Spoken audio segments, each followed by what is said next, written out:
stuff. Come on in.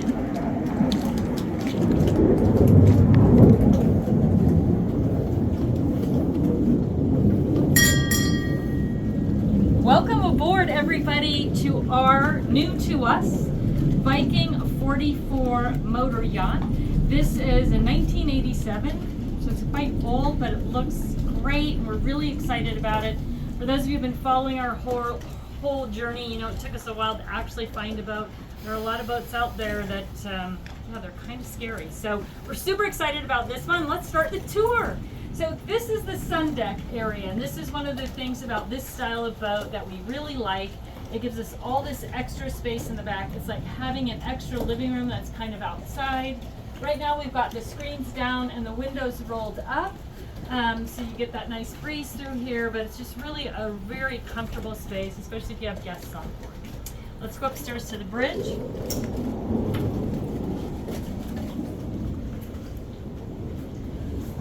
So this is obviously the control center for the boat.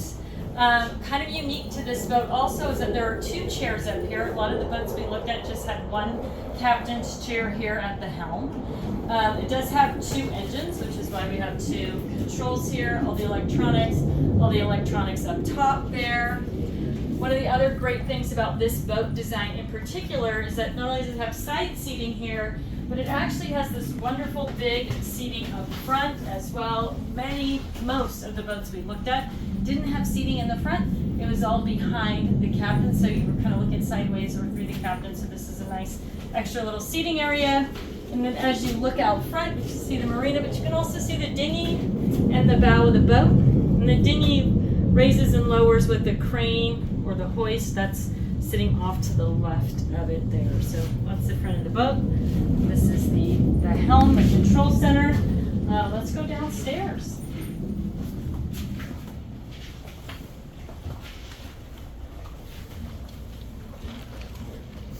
So one of the things, the guy we bought this boat from, super great guy named Mitch, he put TVs in everywhere, so you can watch whatever you want wherever you are. So there's a small TV out here as well. And as we go downstairs into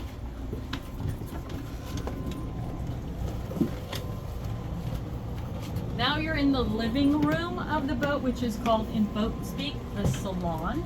So this is again a bigger area. This boat has a 15-foot beam, which means it's 15 feet wide. So it's actually quite a nice big room. We've got a big couch, but both ends are recliners. Of course, there's Petey the Wonder Dog, another TV, another comfy chair right here. So really very easy to live in this space. Ice maker. Over here is our coffee station. If you flip that lid up, it's kind of set up like a wet bar, but we're going to use it for coffee, we think. And then as you go down the stairs, you're into the dining area. This is another really great feature about this boat. We looked at a lot of trawlers.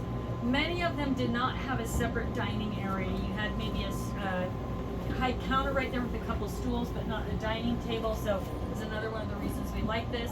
The other thing about this is it's set up on a swivel, so getting in and out of it is really easy, regardless of which side you're getting in. So that was a nice bonus as well. One more step down, and we are in the galley. So we've got pretty much everything we need here.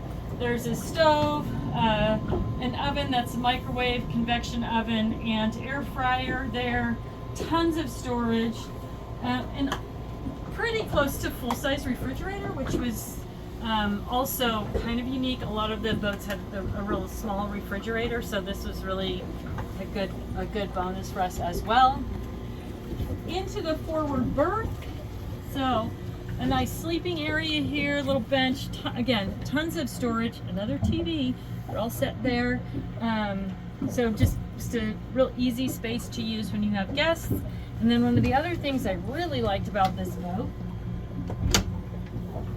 it has a forward head that is a full head. So it has a full shower in it instead of a wet head, which means that the shower head would just be here and everything in the room gets wet when you're showering. You just have to dry it all up. But to have this extra shower, And the full head up here, again, really, really a great option, something that we really were happy to find. One of the other things I really like about this boat, which was not as common, we did see a few boats with the washer dryer, but having the washer dryer on board also a really nice benefit. All right, so we'll go up and across the salon again, and as Park's moving the camera around, you can see that there's just tons of storage, little nooks and cranny places. Edie here in the comfy chair, and we'll go down into the aft stateroom, or what Park likes to call the captain's quarter. So come on down.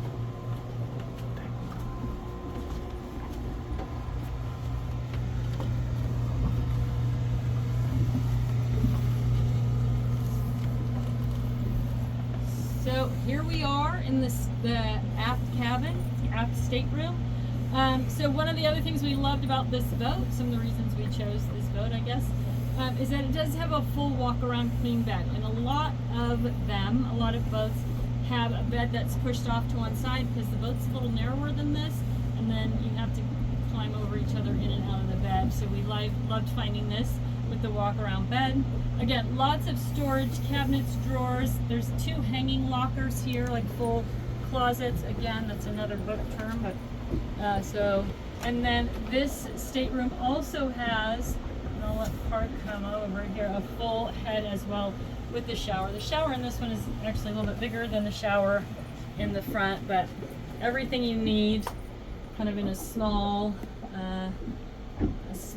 way here, but it's all there. So this boat, even though it is 40 years old, right, or close to 40 years old, is that right? Yeah, 87, 97, 2007, 2017, yeah, almost 40 years old, in beautiful shape. The 2 owners before us both did just an outstanding job keeping everything in great repair. So there's a few little,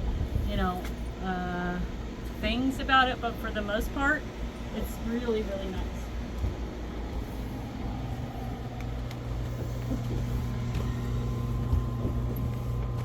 So I guess that's it. If you have any questions, ask them in the comments. I'm happy to answer, or email me or text me, either way, whatever. Happy to answer those questions for you. But we are really, really looking forward to living aboard and to doing the Great Loop. So the one question that people have asked me on a number of occasions is, when are we going to start the Great Loop? When are we going to leave Florida? So the Great Loop goes from the east side tip of Florida all the way up the Intracoastal Waterway, through the Great Lakes, Canada, down the river system, and then back down to the west coast tip of Florida, and that makes the loop. So right now it's winter time, well, it's fall, but when you do the loop, you're wanting to chase the weather, right, so that it's warm all the way up, and when you're in the Great Lakes, you're there in the summer. So in order to do that, we'll hang around down here for a couple of months, really learn everything we need to know about operating the boat, which is a lot, and especially for me because I have 0 boating intellect whatsoever. And then we'll do some day trips out of here, and then we'll go down to the Keys and come back, and then we'll go to the Bahamas and come back, and then around end of February, beginning of March, we will actually start our Great Loop journey northward. So thanks so much for being part of the journey. It's been really fun to post about things as we're going along and share them with you. We're looking forward to sharing lots of really great stuff about the East Coast of America and the river system as we tour around. So thanks again for being here today. I'll talk to you soon.